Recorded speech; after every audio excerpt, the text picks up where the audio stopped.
hemos gustado mucho que estén con nosotros en esta tarde gloriosa del Señor. Hace varios domingos estuve con ustedes proclamando la palabra. Hoy es la segunda oportunidad, pero hay unos cuantos sermones todavía que quedan. Hasta marzo 12 estaremos predicando algunos de las experiencias públicas que vamos a tener aquí en esta iglesia. Saludamos cariñosamente y bueno, este hermoso grupo que tenemos en esta mañana, en esta tarde quiero decir, y también saludamos a los jóvenes por su actividad. El presidente de los jóvenes es parte de la junta directiva del área sur de Puerto Rico. A mí me nombraron como consejero del grupo y acepté esa responsabilidad. Y hace ya 8 o 9 meses que estoy desocupado. No, desocupado. Estoy en jubilación, pero no retirado. Después de 39 años en Yauco, trabajando como pastor. Y damos las gracias al Señor porque estamos domingo tras domingo proclamando palabras en otros lugares. Así que nos sentimos bien felices por estar aquí en esta ocasión. Esperamos que Dios hable de alguna manera a nuestra vida, porque tenemos un reto maravilloso como Iglesia de Jesucristo de sembrar una semilla en el corazón de la gente. Pero vamos a ir directamente al punto, es que tú tienes una semilla que sembrar. El otro día estaba escuchando por enlace un programa de televisión que es de cristianos y hay muchas vertientes cristianas. Pero había uno que estaba hablando con la cuestión de la siembra de la semilla. Yo no vengo en esa área, te lo voy a explicar. Porque algunos están sembrando semillas económicas. Si tú das tanto, Dios te va a dar tanto. Yo no creo en eso. Ese no es el tipo de prosperidad que yo creo. Yo creo que si Dios nos prospera conforme a sus riquezas en gloria a cada uno de nosotros si somos obedientes a su palabra. Ese es mi enfoque. Y eso yo lo pude ver en mi vida personal, lo he visto en mi vida personal en los 39 años que estuve proclamando la palabra y dirigiendo la primera iglesia bautista en Yauco.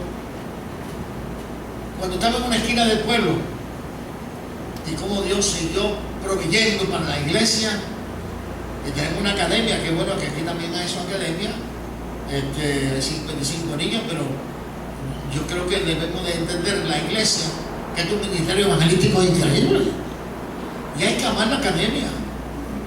Hay gente que ve a la academia como una carga para la iglesia. Todo esto no es una carga para la iglesia, esto es una bendición para la iglesia.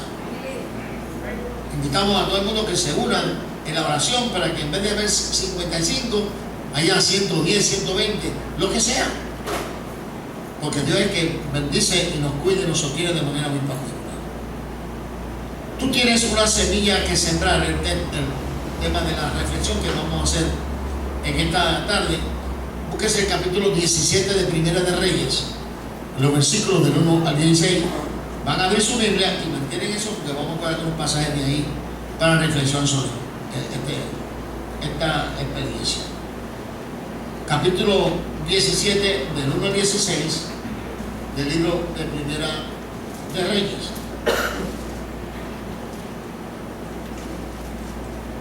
Tú y yo tenemos un problema serio que tenemos que resolver, y ese es el problema de las excusas que ponemos para sembrar una semilla. La gente está deseosa de escuchar una palabra de esperanza, de seguridad. No hay duda que tú y yo tenemos que pensar en esa realidad. Y a veces pensamos nosotros, como individuos, como miembros de la iglesia, que no tenemos nada para nosotros mismos. Por lo tanto, no tenemos nada que sembrar. A veces hablamos con nosotros mismos, tratando de convencernos a nosotros mismos. Yo no puedo. No tengo nada que sembrar. No tengo nada de esperanza. A veces decimos que deseamos sembrar semillas, pero estamos convencidos de que no podemos. Entonces, deseamos ayudar quizás a otras personas, pero la falsa premisa de que no podemos interviene para que seamos de bendición para otros.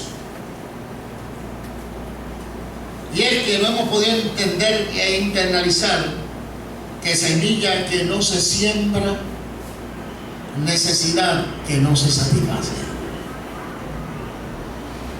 Que la Biblia nos enseña que esta viuda que vamos allá mismo a hablar, que es la viuda de Sarepta, satisfizo su necesidad cuando supo sembrar y satisfacer la necesidad de Elías. ¿Y quién era Elías? Pues Elías era un profeta famoso del siglo IX a.C. en Israel. Isbita era su sobrenombre.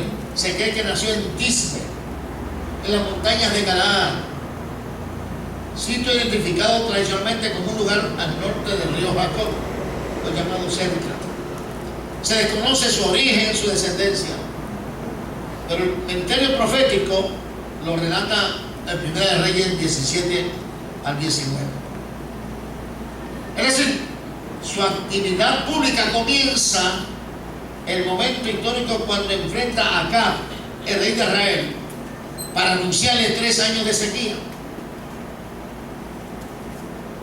Por indicación divina, Elías debía esconderse junto al arroyo de Kerit, al este del Jordán, y luego en la casa de una viuda en Sarepta de Fenicia, y entonces donde en ambos lugares fue alimentado milagrosamente, en el primero por cuervos y en el segundo, en la segunda obra milagrosa de provisión de harina y aceite durante la sequía. Y Dios se sirvió de él para resucitar a la hija de la viuda. Ese es el resumen. Dios le habla a Elías porque Jehová Dios es el profeta de Elías. Ese hombre es el Dios de Elías, quiero decir. El Dios que nos habla aquí es el Señor de la historia. Dios estaba en Cristo reconciliando consigo mismo el mundo y nos ha dado a nosotros un ministerio. ¿Cuál ministerio? El ministerio de la reconciliación. El problema estaba claro en este pueblo de Israel. Dios le habla y le dice: mira, va a haber sequía. Dios le dice: no va a haber lluvia ni rocío en estos años, sino por la palabra de Dios. ¿Y por qué le dice esto Dios a Elías y al pueblo?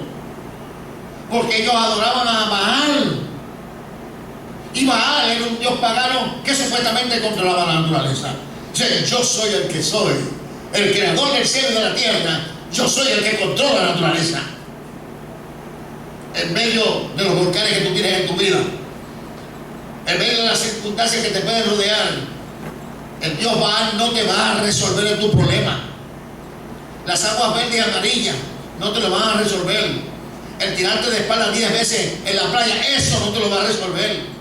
Ir en casa de Doña Milagros, Doña María, para que te dé unos pavos, unas cosas, eso no te lo va a resolver. Nosotros no adoramos a Baal, nosotros adoramos al Dios del cielo, que tiene poder para cambiar las circunstancias de nuestra existencia. ¿Cuánto alabamos a Dios? Y atacó Elías al balismo y retó a su Dios, proclamando que Jehová Dios de Israel era quien combinaba los elementos de la naturaleza. Acab, rey de Judá, hizo lo malo ante los ojos de Jehová, y había desobediencia del pueblo, había adulterio espiritual. Y cuando la iglesia se sale de los principios bíblicos del Señor y adultera la palabra y habla otras cosas que no son, no puede haber bendición para su pueblo. Tenemos que ser fieles hasta la muerte, que nos dará ¿qué? La corona de la vida. Les dice también que se vaya a Sarepta de Sidón, porque allí iba a haber una viuda que le iba a dar de comer. Y Dios comenzó a proveer para su hijo Elías. En este pasaje del capítulo 17 de Primera de Reyes, los versículos 10 al 11. Fíjate cómo dice la Escritura en este pasaje maravilloso del 10 al 11. Entonces él se levantó, y se levantó porque Dios le dijo que se levantara. No fue porque le dio la gana.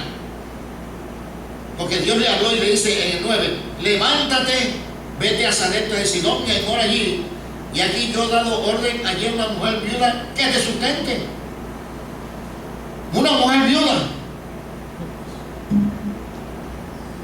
Si las viudas eran personas que realmente estaban dependiendo de quién, de los hijos mayores de la casa.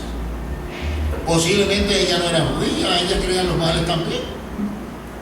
Pero más adelante usted va a dar cuenta que Dios se le reveló a ella, porque Dios se revela a quien le da la gana, punto, para bendecirlo. ¿Cuántos creen eso? Y a veces tú vas a una institución del gobierno y te encuentras con una persona que no cree ni en la luz eléctrica, sin embargo es de bendición para ti, ¿cierto o falso? Que no conoces a Jesucristo como tú lo conoces, sin embargo Dios lo usa para bendecirte y resolver tu problema, ¿cierto o falso? Eso me ha pasado. Esa es la verdad. Le dice el Señor: vete allí a Sarepta. Y dice, allí en Sarepta, en la puerta de la ciudad, dice la Escritura, versículo 10, y yendo, entonces levantó y fue a Sarepta, y cuando llegó a la puerta de la ciudad, he aquí una mujer viuda que estaba aquí recogiendo leña, y la llamó y le dice: te ruego que me traigas agua. Te ruego que me traigas agua. Pero el versículo 11 le pide también. Y dice la Escritura que ella estaba recogiendo leña para preparar la última comida, la última cena, con un poco de aceite que le quedaba en la tinaja y un poco de harina. ¡Qué tragedia! ¿Verdad? Estaba en la bancarrota. No había comida para su casa. Era lo último que le quedaba. En África se cree que la mitad de la población está pasando hambre. Ahora se metió la Al-Qaeda también a África. Está matando gente en cantidad. Cristianos los están acribillando, los están matando. Es una cosa increíble. Destruyen los templos cristianos. Una persecución extraordinaria contra el pueblo cristiano y contra mucha gente. Qué interesante. 8 millones de personas mueren todos los años por hambre en ese continente africano. Increíble. ¿Cuál fue la reacción de la mujer ante la petición? ¿Qué le dijo? Léalo ahí. ¿Qué le dijo? Vecina, ¿no tengo qué? ¿Aló? ¿No tiene qué? ¿No tiene pan? ¿No tiene qué? ¿No tengo mucha qué? Harina. ¿No tengo aceite? No tengo nada. Lo único que me queda es para qué? Para nosotros y mi hijo. No tengo pan. Dice, tengo poca harina. Tengo poco, ¿qué? Aceite. No es que no tenía, pero poco. No tenía poco. El pan había que prepararlo. Entonces ella iba a preparar la última cena para ella y para su hijo. Esta familia estaba al borde de la hambruna. Cuando tú y yo nos reunimos aquí a celebrar el acto de la cena del Señor, que creo que fui yo que ministré, ¿verdad? Hace una semana atrás. No celebramos la culminación de un evento, no, sino la abundancia. Celebramos la abundancia del pan de la vida. Cuando nos reunimos ese domingo aquí a recibir los elementos, estamos celebrando la victoria de Jesucristo en la cruz del Calvario. Estamos celebrando la resurrección, como se hablaba aquí mi hermano en la clase. Estamos celebrando la victoria sobre la muerte. ¿Dónde está muerte tu aguijón? Oh sepulcro, tu victoria. La muerte no pudo detener a Jesús en la cruz del Calvario. Algo sobrenatural que corrió a aquella puerta increíble, grande de roca, y salió victorioso. María Magdalena pudo ver que no estaba allí. Oye, las que criticaban fueron las mujeres las que estuvieron cerca de Jesús, además de Juan, en la crucifixión, que fueron las mujeres que dieron la cara para decirle: vimos, no está, desapareció, ha resucitado, se manifestó, lo mismo. Bendecido sea el Señor.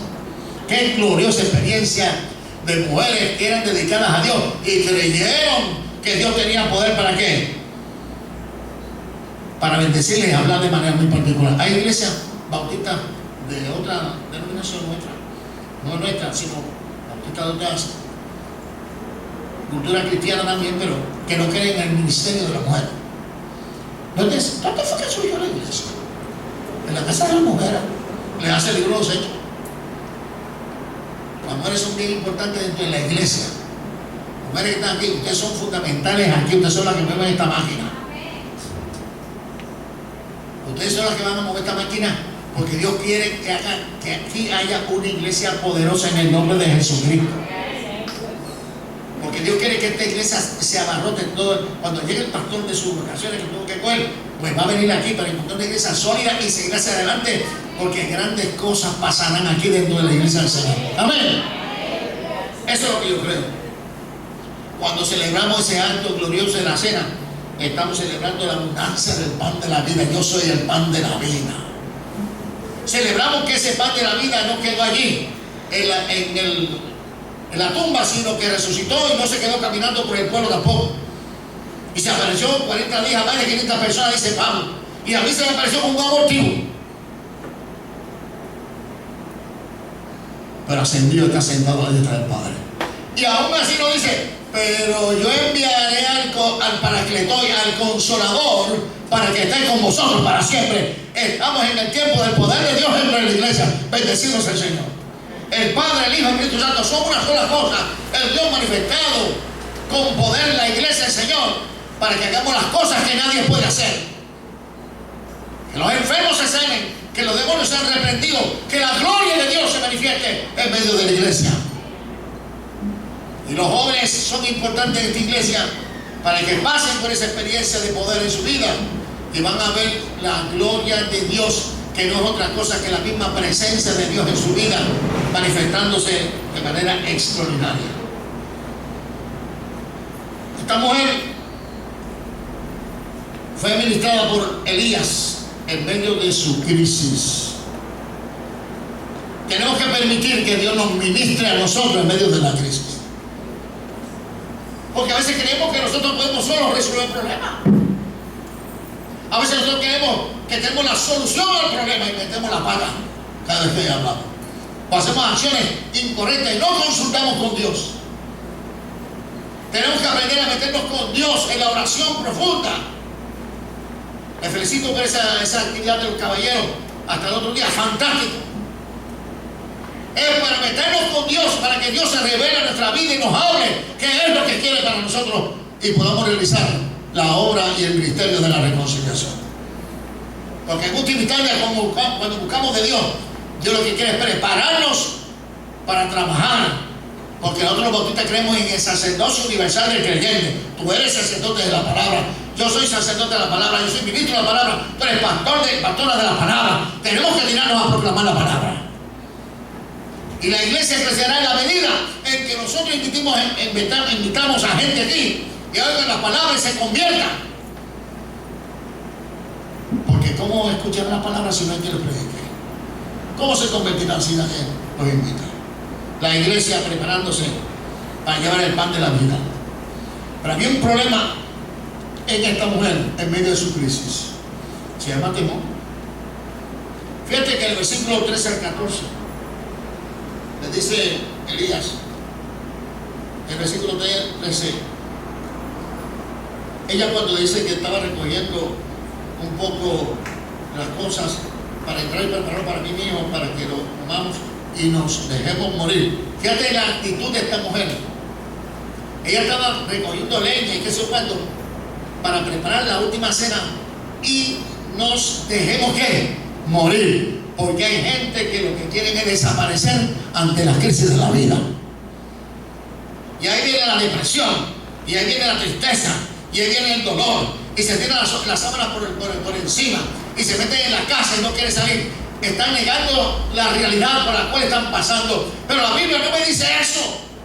La Biblia dice: todo lo puedo en Cristo que me fortalece. Ante las circunstancias de la vida, yo me enfrento a ellos con valentía, sabiendo que el que está conmigo es más poderoso que el enemigo. Que Dios es nuestro amparo y nuestra fortaleza y nuestro pronto auxilio cuando en las tribulaciones. Que Jehová es mi pastor y nada me faltará. Palabra de Dios para la iglesia. Pero a veces repetimos este pasaje y muchos más. Sin embargo, pues no lo estamos vendiendo, hermanos queridos. Y ese es el problema de la iglesia. Hablamos de las promesas de Dios y no hacemos de las promesas nuestras de nuestra vida para que salgamos a flote en las circunstancias que te rodean a ti, que me rodean a mí, en los problemas de los hijos, en los problemas de la escuela, en los problemas económicos. No. Dios no permite que sus hijos pasen hambre ni mendiguen pan. Eso fue lo que pasó con esta mujer. Y le dice: no tengas que temor.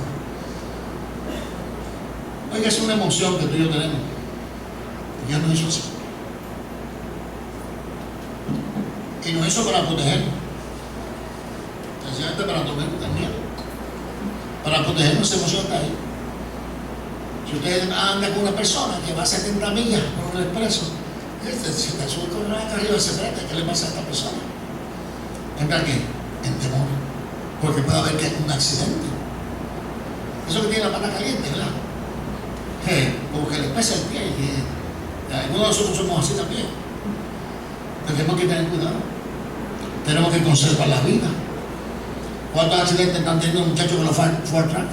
¿Cuántos? Innecesariamente.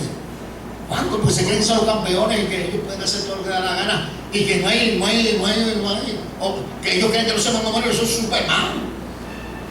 Pero ¿qué le pasa a ustedes? Ustedes no se dan cuenta que la vida le pertenece a Dios y usted le pertenece a Dios. Usted tiene que cuidar esa vida gloriosa y este templo que es el templo del Espíritu Santo, porque Dios quiere bendecirle. Y queremos retar a Dios con las maniobras que hacemos. Ay, hermano querido, Elías le dice: si crees a Dios y a sus promesas y pones tu fe en función, habrá un milagro de provisión para tu vida. Aleluya, ahí está la diferencia. Lo contrario del temor es la fe. Cuando venga la duda, cuando venga la desesperación, aprende a doblar tus rodillas al Señor y decirle: Señor, yo no puedo, pero tú puedes. Y van a llegar el momento de eso y están llegando quizás a tu vida. Y quizás nos afanamos, por nada estés afanoso, porque cada día trae ¿qué? Su propio ¿qué? Su propia afán. Si Él cuida de las aves, cuidará también de quién? De ti. Hay que creer en Dios. Sí, hay que creer en Dios, pero hay que creerle al Dios al cual nosotros creemos.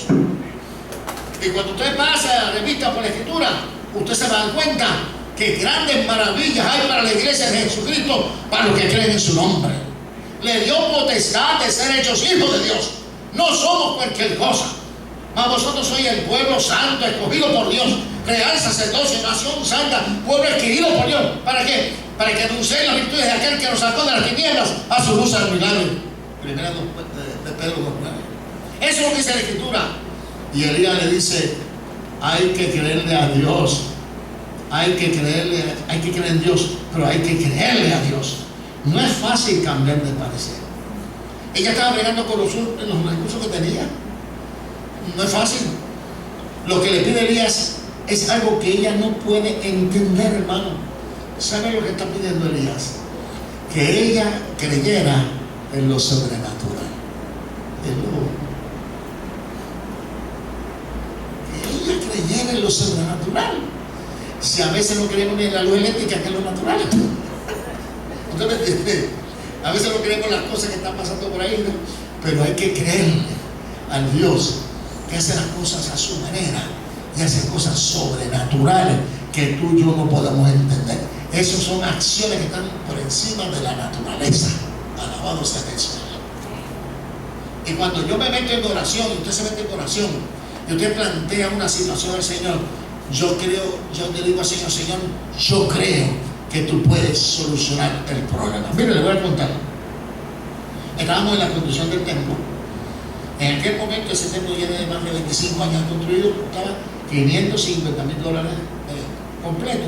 Que eso ahora con eso no se hace ni la mitad de ese templo. El templo vale $1,500,000, $2,500,000 más, o $2,000,000 por lo menos.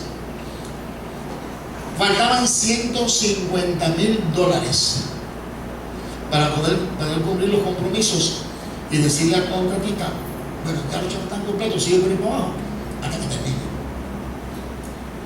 Ese templo Dios lo había revelado a la iglesia. Dios lo había revelado. Y en un culto que estábamos haciendo, eso es entre paréntesis, en un culto que estábamos haciendo afuera, porque nos quedamos sin espacio, porque la academia nos quitó el espacio. Eso fue lo que pasó. Nos tuvimos que ir al comedor a cerrar los cultos en la mañana. Y mientras yo estoy así, mirando hacia la puerta que da a la montaña donde está el templo, Dios me dio la visión del templo construido totalmente. Yo no sé de eso, están siempre con visiones en sueños. Yo tengo mucho cuidado con eso. Pero yo paré el culto, es un momentito, para aquí. Acabo de tener una visión. La visión es que el templo lo vi construido totalmente. No estaban ni las bases. Comenzamos a construir en fe. Me faltaban $150,000. Ahora engaño otra vez con la historia. Me voy por todos los bancos. Todos son unos embusteros. Fíjense eso. Maldito el hombre que cree en el otro hombre. Y yo dicen sí, a la hora de verdad, nada. Claro, Dios tiene su manera de poner su billete. Miren, faltaban $150,000. Y voy al banco que sea, y al otro banco, 3 o 4 que había en el pueblo. Ah, sí, pastor, no se preocupe, que sí. A la hora de ganar nada. Y yo le dije a Dios entonces, como soy, mira Dios, yo te voy a decir una cosa. Este problema no es mío. Tú lo revelaste a la iglesia. Así, yo he ido a tal sitio, así, y me la ha pasado.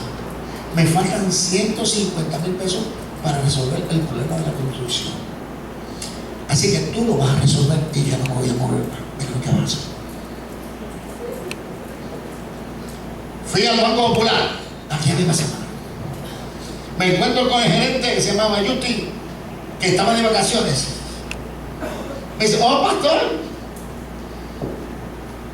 me dice que estaba loco por ahí buscando chavo para terminar el tiempo. Seguro si tú no me acabas de dar eso chavo. ¿Qué va a decir el pueblo que el Banco Popular no me dio los chavos para terminar ese tema? Ustedes son los que van a quedar en vergüenza, no soy yo, ustedes. Qué atrevido, ¿verdad? Sacó una carta, no, mira, eso es una prueba, ya mira, y yo no se lo había pedido. Sacó una carta, me dijo, no sé si está aprobado. Y yo le dije, otra cosa que no puedo decirlo. Qué sinvergüenza eres. Tú me haces correr todo el pueblo y todo tenía los chavos aquí. Pero la gloria es de Dios, porque no todo llega fácil a tu bolsillo y a tu casa. Moisés le dijo a Josué, Dios le dijo a Josué, mira que te mando que te esfuerces y seas valiente, no temas ni desmayes. ¿Por qué? Porque Jehová tu Dios estará contigo donde quiera que tú vayas. Ah, eso está chévere, pero léete para atrás, el 7:8, ahí está la palabra de la ley. Medita en ella de día y de noche, y vas a que a obedecer esa palabra y habrá una bendición. Si quieres bendición, obedece la palabra, obedece su voz, y la gloria para siempre es del Señor, que da más abundantemente de lo que pedimos y esperamos. Ahí está el santuario. Denle un fuerte aplauso a Jesucristo, por favor.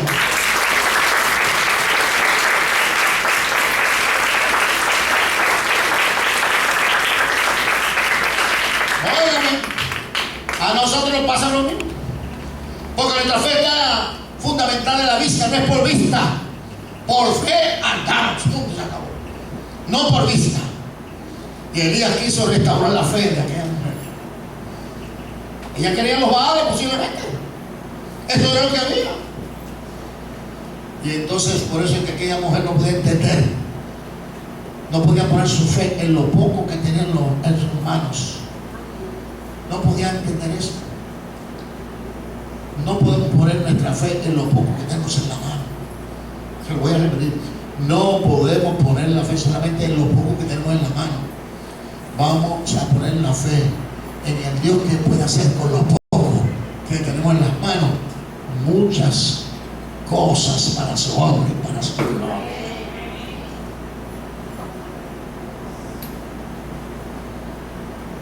Cuando se atienda sin dinero, Señor, esto es lo que yo tengo. Estos son mis compromisos.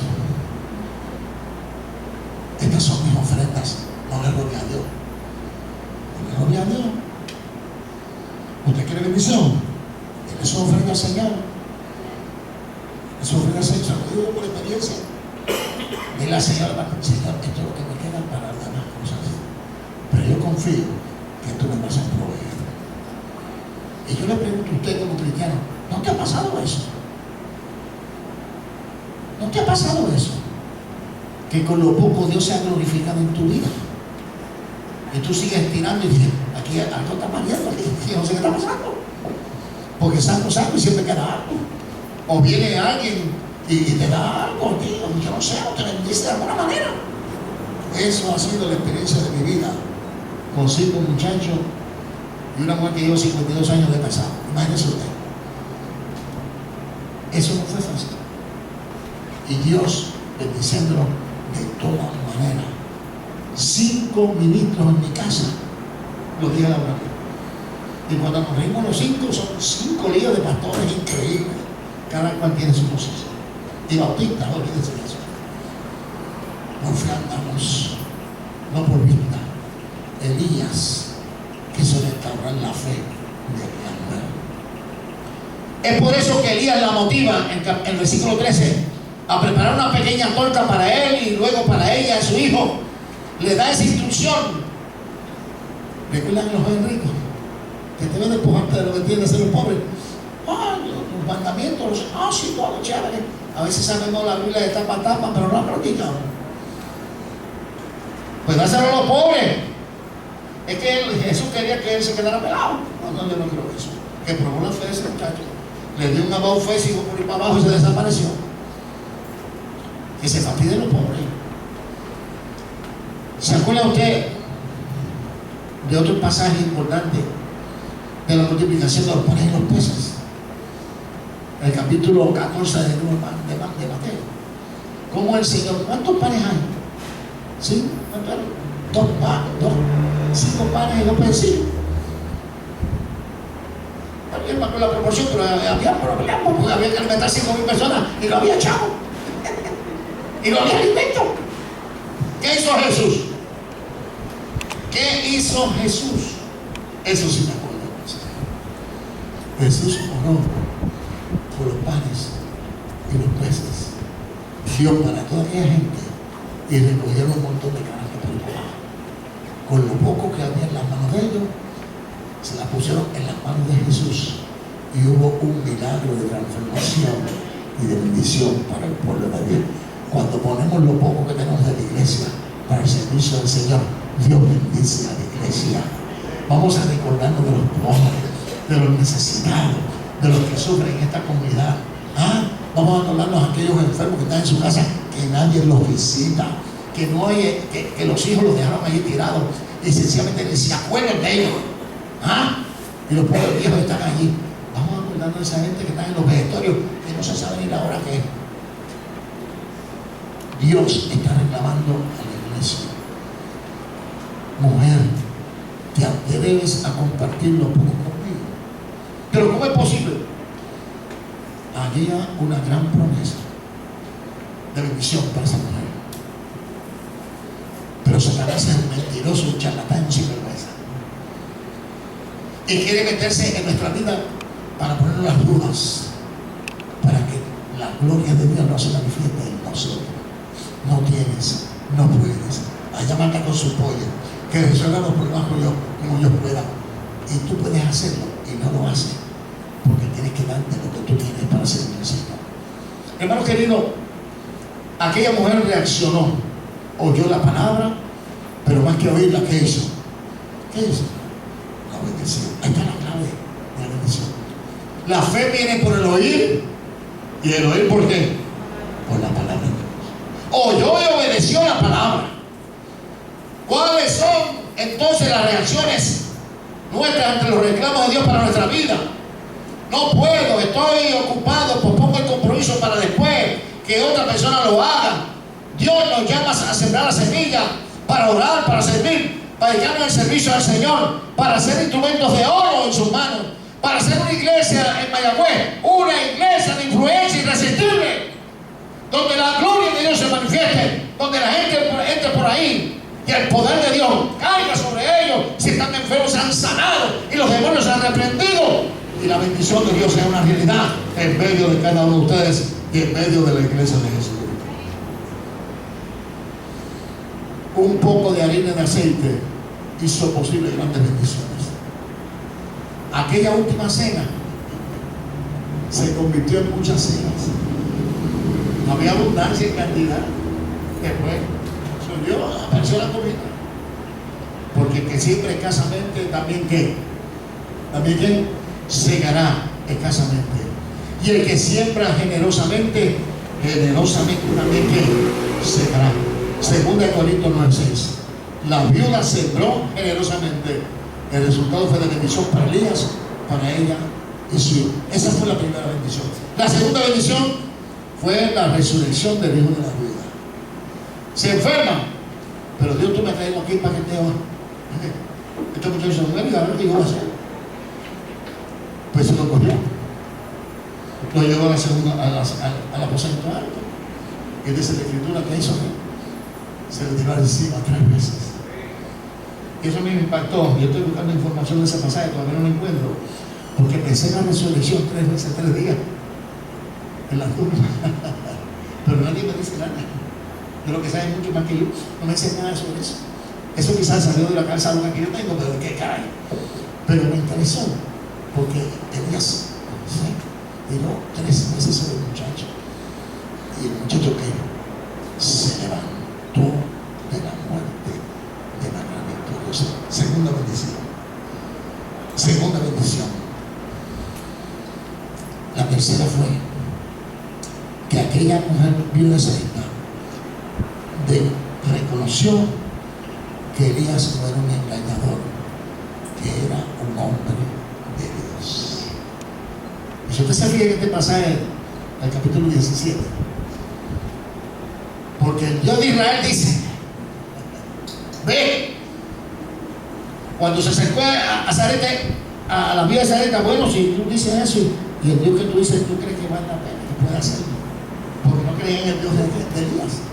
Pero ahora ella se da cuenta de que ese Dios que Elías adoraba y servía era el Dios verdadero. Alabado sea el Señor.